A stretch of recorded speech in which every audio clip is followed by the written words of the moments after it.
Hello everyone, welcome to EduTap. आप सभी का बहुत बहुत स्वागत है आज के हमारे इस सेशन में। आप सभी जानते हैं यूपीएससी, ईपीएफओ, एपीएफसी, ईओएओ दोनों एग्जाम्स के लिए एड्यूटैप आप लोगों के लिए एक स्पेशल सीरीज चला रहा है जिसे हम फटाफट सीरीज के नाम से जानते हैं। इस फटाफट सीरीज के अंदर हम डिफरेंट कंपोनेंट को एमसीक्यूज के थ्रू प्रैक्टिस करते हैं। तो आज जिस कंपोनेंट को हम डिस्कस करने जा रहे हैं वो होगा जनरल मेंटल एबिलिटी। तो इसके मोस्ट इंपॉर्टेंट एमसीक्यूज का ये पार्ट नंबर 8 होगा। इससे पहले हम 7 पार्ट्स डिस्कस कर चुके हैं। वो पार्ट आपको हमारी यूपीएससी ईपीएफओ की प्लेलिस्ट में मिल जाएंगे। आपको सारे पार्ट्स देखने चाहिए क्योंकि इन पार्ट्स के अंदर हमने मोस्ट इंपॉर्टेंट एमसीक्यू जो आगे आने वाले एग्जाम में पूछे जा सकते हैं वो तो डिस्कस किए ही हैं, साथ में पीवाईक्यूज को भी डिस्कस किया है हर एक पार्ट के अंदर, सो दैट आपको एक आइडिया आ जाए कि ऐसे ही क्वेश्चन पूछे जाते हैं, फिर उन पे बेस्ड मोस्ट इंपॉर्टेंट एमसीक्यूज हम डिस्कस कर लेते हैं। तो आज के सेशन में भी ऐसा ही होने वाला है। और आज हम जो क्वेश्चन डिस्कस करेंगे, एक कुछ क्वेश्चन एवरेज के एक स्पेशल कंसेप्ट पे बेस्ड होंगे और कुछ क्वेश्चन जो होंगे वो एजीज के होंगे। तो पीवाईक्यू भी होंगे, साथ में मोस्ट इंपॉर्टेंट एमसीक्यूज भी होंगे। चलिए शुरू करते हैं। ईपीएफओ ईओएओ 2021 के रिजल्ट में जो 116 सिलेक्शंस थी वो एड्यूटेपियंस की थी। इन सिलेक्शंस में जो बच्चे यहाँ पे शामिल हुए थे, जिन भी बच्चों का सिलेक्शन हुआ था, ये डायरेक्टली हमारे कोर्सेज से जुड़े हुए थे। और ये शेयर करने के पीछे की जो कहानी है वो इसलिए आप लोगों को सुनानी ज़रूरी है। आप सब इन सब की सक्सेस स्टोरी हमारे यूट्यूब चैनल पे देख सकते हैं जा कर के। और ये सुनानी आपको क्यों ज़रूरी है? क्योंकि अगर अपनी मेहनत से और हमसे जुड़ करके ये लोग कर सकते हैं तो फिर आप भी कर सकते हैं, ताकि आपको एक मोटिवेशन मिले, आपकी जो एनर्जी है वो सफलता में कन्वर्ट हो पाए। उसके लिए ये सब चीज़ें ज़रूरी है। तो आप इसकी कहानी, इन सब की कहानी ज़रूर सुनिएगा। और मैं चाहूँगा, उम्मीद करूंगा कि जो नेक्स्ट पिक्चर होगी, यहाँ पे जो ब्लैंक स्पेसेस है वहाँ पे आपकी होने वाली है। इसी कामना के साथ सेशन को आगे बढ़ाते हैं। सबसे पहला क्वेश्चन, ईपीएफओ ईओएओ 2021 मैं सबसे पहले हमेशा पीवाईक्यू ही लेता हूं। जानते हैं क्यों? क्योंकि एक तो आपको ये आइडिया आ जाए कि देखो कि किसी क्वेश्चन को देख करके ये आइडिया नहीं लगाना कि ये तो इजी क्वेश्चन है या मुश्किल है या कैसे पूछेगा। वो आइडिया सिर्फ और सिर्फ प्रीवियस ईयर क्वेश्चन दे सकते हैं कि किसी एग्जाम के क्वेश्चन पूछने का लहजा क्या होगा किसी एग्जाम के अंदर, वो जो आपके प्रीवियस ईयर क्वेश्चन है वही बताते हैं। तो उसी पे बेस्ड फिर हम आगे क्वेश्चन भी प्रैक्टिस करते हैं। तो पहले क्वेश्चन से स्टार्ट करेंगे। ईपीएफओ ईओएओ 2021 का क्वेश्चन है, फिर आगे आगे क्वेश्चन लेते चलेंगे। देखो फर्स्ट क्वेश्चन क्या है। M is 60 year old, R is 5 year junior to M and 4 year senior to V. तो अब क्या है कि क्वेश्चन ध्यान रखना, एजिज का क्वेश्चन प्रैक्टिकली सोल्व होगा हमेशा। ठीक है, कोई कंसेप्ट रेशियो वगैरह का यूज हो सकता है, अदरवाइज प्रैक्टिकली सोल्व होता है। तो यहां पे भी देखो, कहानी को पढ़ते चलो और धीरे धीरे सोल्व करते चलो। क्या कह रहा है? M is 60 years old. अगर एम 60 ईयर ओल्ड है, R is 5 year junior to M, R जो है वो 5 ईयर जूनियर है, यानी कि जो आर है वो एम से 5 साल छोटा है। समझ रहे हो ना? आर जो है वो एम से 5 ईयर छोटा है। जूनियर का मतलब तो यही हुआ ना। तो सिंपली लिख लो कि जो आर होगा वो एम से 5 ईयर जूनियर होगा। तो यानी आर की एज क्या होगी? 60 - 5 यानी कि 55, है ना। आगे बोल रहा है and 4 year senior to V. जो आर है वो एम से तो 5 ईयर जूनियर है, लेकिन वी से 4 ईयर सीनियर है। तो वी की एज क्या होगी? तो वी तो आर से जूनियर होगा। समझ रहे हो ना? जो आर है वो 5 ईयर सीनियर टू वी है, तो जो वी है वो आर से 4 ईयर जूनियर होगा। तो वी की एज क्या होगी? आर से 4 ईयर लेस। तो आर की अगर 55 है -4 तो 51 हो जाएगी।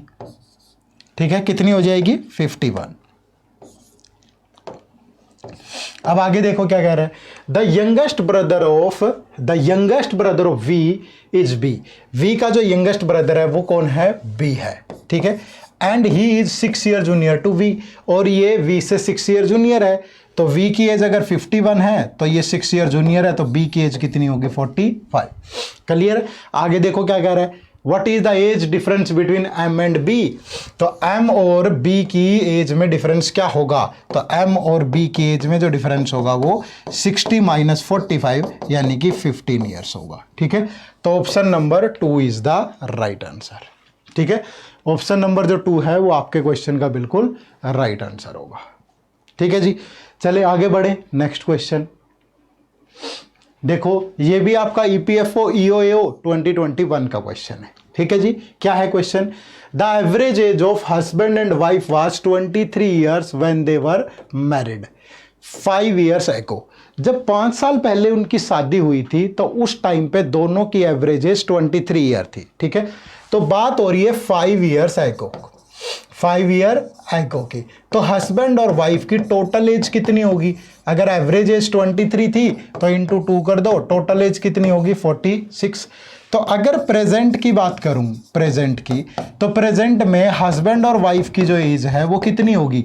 अगर 5 साल पहले टोटल 46 थी तो अब 10 ऐड हो जाएगा। अब आप कहोगे सर 10 क्यों ऐड किया? भाई 5 साल पहले तो हस्बैंड की भी 5 इंक्रीज हुई होगी, वाइफ की भी 5 इंक्रीज हुई होगी, तो दोनों की 10 इंक्रीज हुई, तो टोटल एज अभी कितनी है? 56। किसकी? हस्बैंड और वाइफ की। अब क्या कह रहा है आगे? The average age of a husband, his wife and child is 20 years now. अब वो कह रहा है कि हस्बैंड, वाइफ और चाइल्ड की एवरेज एज 20 ईयर है, ठीक है। तो how old is the child now? अब अगर तीनों की एवरेज एज 20 है तो टोटल एज कितनी होगी? 60।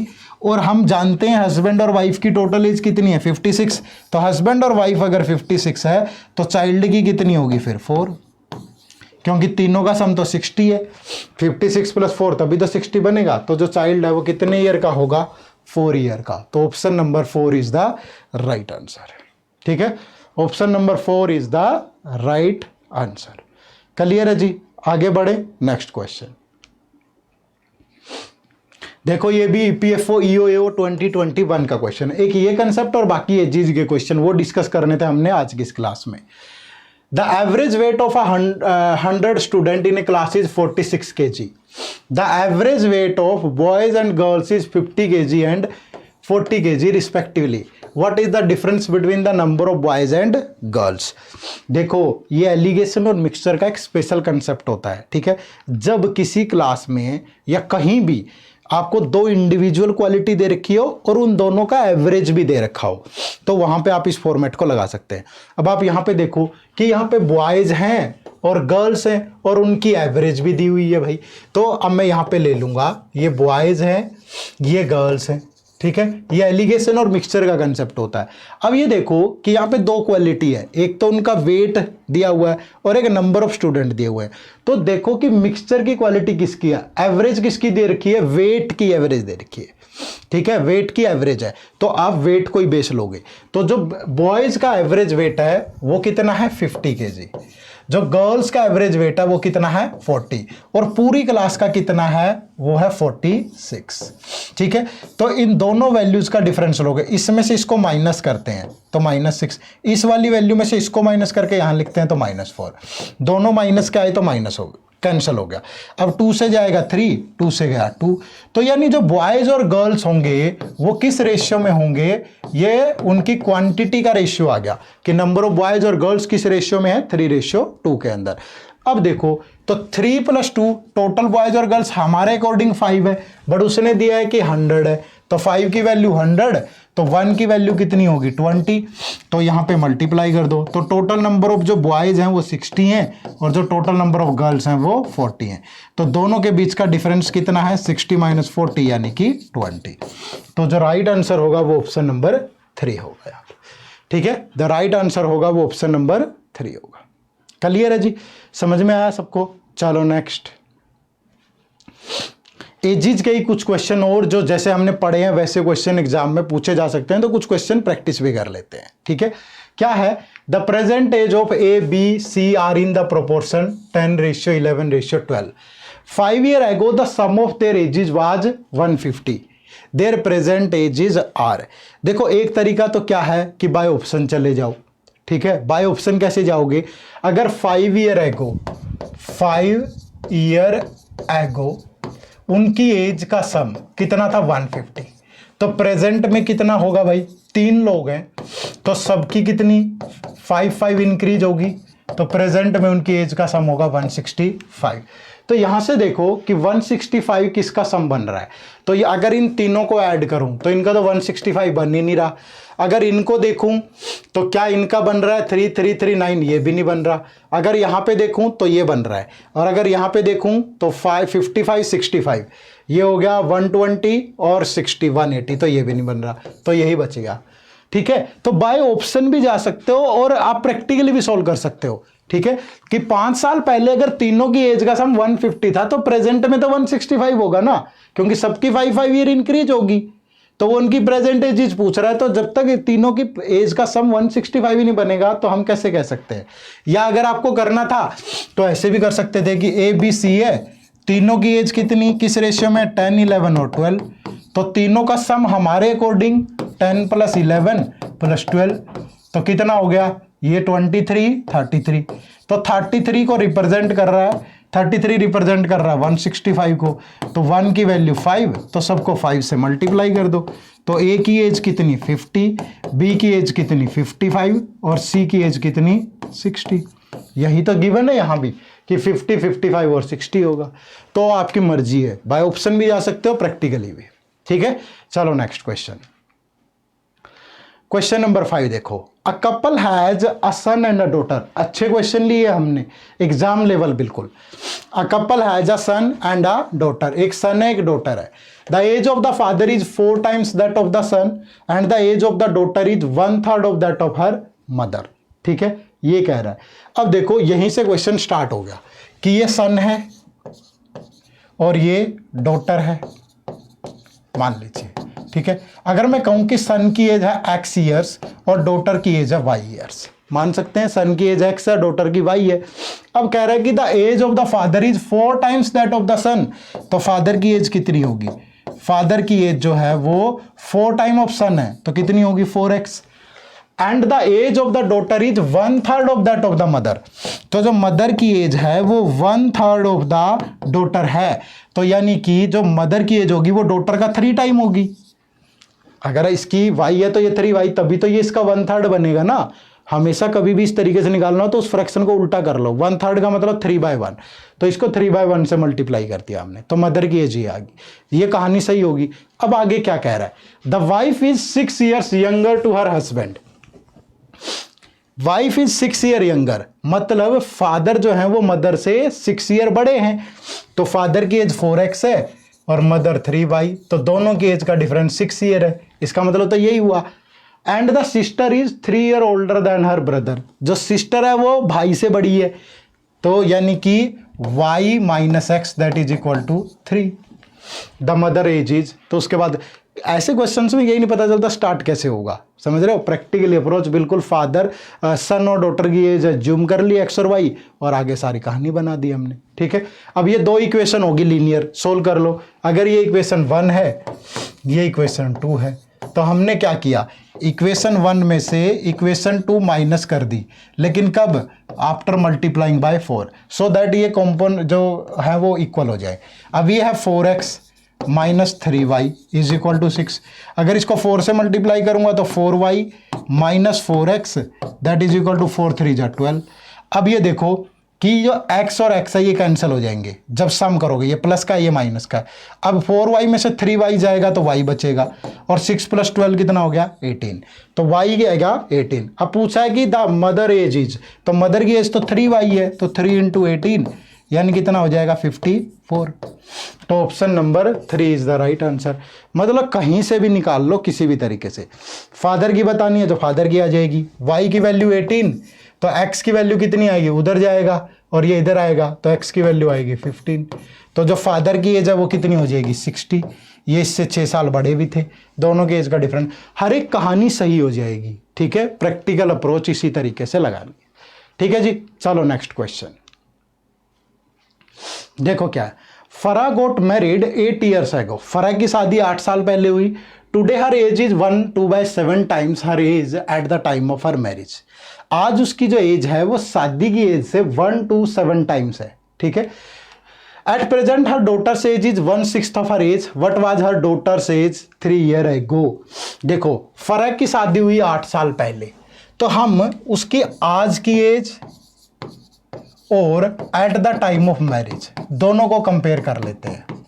Eight the time of marriage दोनों की एज का रेशियो ले लेते हैं। कैसे, अगर आज उसकी एज 1/2/7 टाइम है, 1/2/7 का मतलब है 9/7, ये बेस होता है अब आज की एज को बेस से कंपेयर किया गया। अगर आज उसकी एज 9 है तो शादी के वक्त उसकी एज 7 होगी। अब आप इसका 1 2/7 लोगे तो 9 ही आएगा, समझ रहे हो, क्योंकि जिससे कंपेयर करते हो वो हमेशा डिनोमिनेटर में होता है और जो इंपैक्ट होता है वो न्यूमरेटर में होता है ना। तो आज और at the time of marriage age में रेशियो कितना होगा, 9:7। तो फिर आज से कब उसकी शादी हुई थी, 9 और 7 का डिफरेंस 2, और डिफरेंस कितना है 8 ईयर एगो, तो 2 की वैल्यू 8, तो 1 की वैल्यू 4। तो यानी शादी के वक्त उसकी एज थी 7 × 4 28, और आज उनकी जो प्रेजेंट एज है वो 9 × 4 कितनी है 36। ठीक है, अब वो क्या कह रहा है, at present her daughter's age is 1/6। जो डॉटर की एज है एट प्रेजेंट वो उसकी एज का 1/6 है, तो 1/6 of her present age, present 36 है, तो डॉटर की प्रेजेंट एज कितनी है 6। तो वो कह रहा है कि 3 ईयर एगो डॉटर कितने ईयर की थी, 3 ईयर एगो, तो 6 - 3, तो डॉटर की एज कितनी थी 3 ईयर। कब, 3 ईयर एगो। तो option number 2 is the right answer. बहुत आसान है, ऐसा मुश्किल नहीं होती हैं कहानियाँ, लेकिन थोड़ी सी प्रैक्टिस होनी चाहिए, और अगर आपको आता है, मतलब कंसेप्ट आपको मालूम है, चीज़ें मालूम है, तो सोल्व कर लोगे। ठीक है, चलो नेक्स्ट क्वेश्चन देखो। The ratio between the present ages of A and B is 5:3। A और बी की प्रेजेंट एज में रेशियो है 5:3। The ratio between age 4 year ago and B's age 4 year hence is this. What is the ratio between age 4 year hence and B's age 4 year ago. पता नहीं कितना परेशान करते होंगे ये क्वेश्चन, समझ में नहीं आता, कभी एगो दे दिया कभी हैंस। शुरू से स्टार्ट करो पहली लाइन से। The ratio between present age of A and B, ये प्रेजेंट एज है किसकी, ए और बी की, कितनी है, किस रेशियो में है 5:3 में। हमने मान लिया ये 5x है और ये 3x है। ऐसा क्यों किया, x क्यों लगाया साथ में, एक कॉमन मल्टीपल यूनिट ले ली हमने, सो दैट हमें पता रहे कि प्रेजेंट एज और आगे आने वाली एज है वो मिक्स ना हो जाए। ठीक है, न्यूमेरिकल डिफरेंसेस ना ज़्यादा तंग करे हमें, इसीलिए सिर्फ x लगा दिया साथ में, क्वेश्चन भी आसान हो जाएगा। अब कह रहा है the ratio between age 4 year ago, तो 4 ईयर एगो एज की एज क्या होगी 5x - 4, and B's age 4 year hence, B की एज 3x है, तो 4 ईयर हैंस कितनी होगी 3x + 4, ये 1:1 में है। क्लियर है, तो यहां से x की वैल्यू निकाल लो, क्रॉस मल्टीप्लाई, 5x - 4 3x + 4, ये इधर आके माइनस होगा 2x, ये उधर जाके ऐड होगा 8, तो x की वैल्यू आ गई 4। तो यहाँ भी 4 से मल्टीप्लाई कर दो, 5 × 4 20, यहाँ भी 4 × 3 12। तो यानी कि ए और बी की एज कितनी है 20 और 12 है एट प्रेजेंट।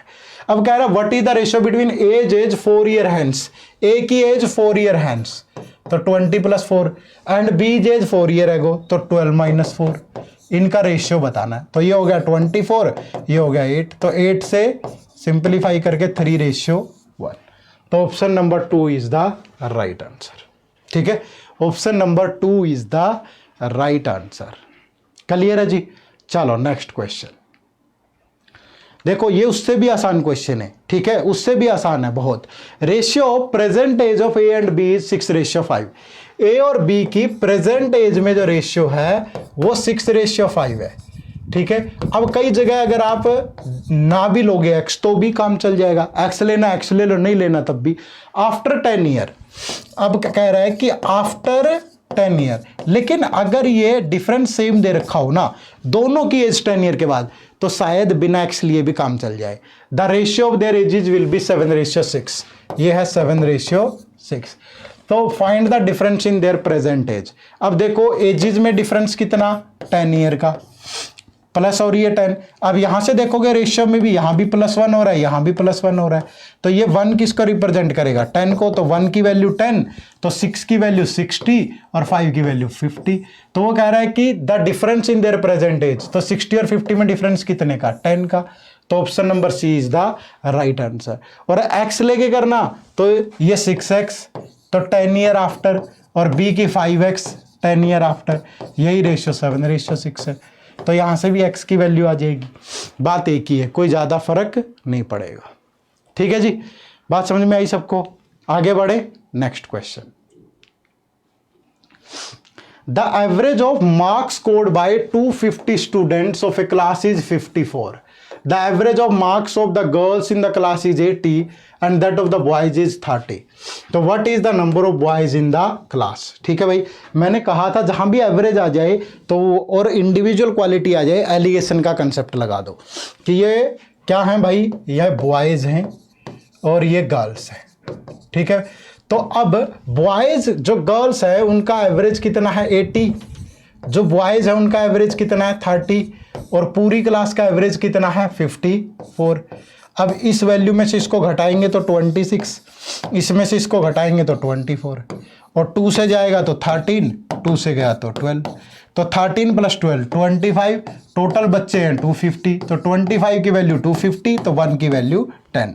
तो इधर भी 10 से मल्टीप्लाई कर दो, जो नंबर ऑफ बॉयज होंगे वो 130 होंगे, जो नंबर ऑफ गर्ल्स होंगी वो 120 होंगी। तो पूछ रहा है what is the number of boys, तो number of boys is 130, option number C is the right answer. Clear है सबको। चलिए नेक्स्ट, ये एक क्वेश्चन आप लोगों के लिए होमवर्क है। ठीक है, इस क्वेश्चन का आंसर सभी को कमेंट सेक्शन में जरूर देना है। बताइए कि इस पर्टिकुलर क्वेश्चन का आंसर क्या होगा। मुश्किल नहीं है, आसान है, लेकिन सोचना आपको है, कमेंट सेक्शन में जरूर बताना है। ठीक है, इन सभी क्लासेज के अलावा, इन फ्री लेक्चर्स के अलावा हमारे पेड कोर्सेज भी हैं जिनसे जुड़ करके आप अपनी तैयारी को और थोड़ा संगठित और अनुशासनिक तरीके से आगे बढ़ा सकते हैं। इसके लिए हमने 3 कोर्सेज लॉन्च किए हैं। पहला हमारा मास्टर पैक होगा, दूसरा हमारा टेस्ट सीरीज प्लस है, तीसरा कोर्स हमारा टेस्ट सीरीज है। तीनों में क्या डिफरेंस है वो भी मैं समझा देता हूं। मास्टर पैक के अंदर आपको A to Z, मतलब बिल्कुल बिगिनर हैं आप, स्टार्टिंग से आपने कुछ नहीं पढ़ रखा, कुछ नहीं जानते इस कोर्स के बारे में, किस एग्जाम के बारे में, आपको सारी सुविधाएं मिलेंगी, आप इससे जुड़ सकते हैं। टेस्ट सीरीज प्लस का मतलब है आप एक यूपीएससी एस्पिरेंट रहे हैं या आपका जीएस वाला सेक्शन अच्छा रहा है, पहले आपने पढ़ा हुआ है, लेकिन आपके जो स्पेशल कंपोनेंट है, industrial relation, social security, accountancy, labour law, उनके लिए आप इस टेस्ट सीरीज प्लस कोर्स से जुड़ सकते हो। और अगर आपने पहले कोई कोर्स ले रखा है या आपका बेसिक कंसेप्ट अच्छा है, आपको सिर्फ प्रैक्टिस करना है, तो आप हमारी टेस्ट सीरीज से जुड़ सकते हो। यहाँ पे आपको बहुत सारे एमसीक्यूज और टेस्ट मिलेंगे जिससे आप प्रैक्टिस कर सकते हो। तीनों कोर्सेज का लक्ष्य एक ही है, आपकी सक्सेस, इससे ज़्यादा हमें कुछ नहीं चाहिए। ठीक है जी, चलो, तो इन सभी कोर्सेज का लिंक इसी वीडियो के डिस्क्रिप्शन में है, जाकर के ज्वाइन कर सकते हो। ठीक है, तो आज का सेशन आपको कैसा लगा ये कमेंट सेक्शन में जरूर बताइएगा, और जो होमवर्क क्वेश्चन मैंने आपको दिया है उसका आंसर भी जरूर दीजिएगा। ठीक है, तो मिलेंगे नेक्स्ट सेशन में थोड़े और जोश और उत्साह के साथ, तब तक इंतजार करिएगा। ठीक है, इस सेशन से जुड़ने के लिए आपका बहुत बहुत शुक्रिया। Thank you very much. जय हिंद, जय भारत।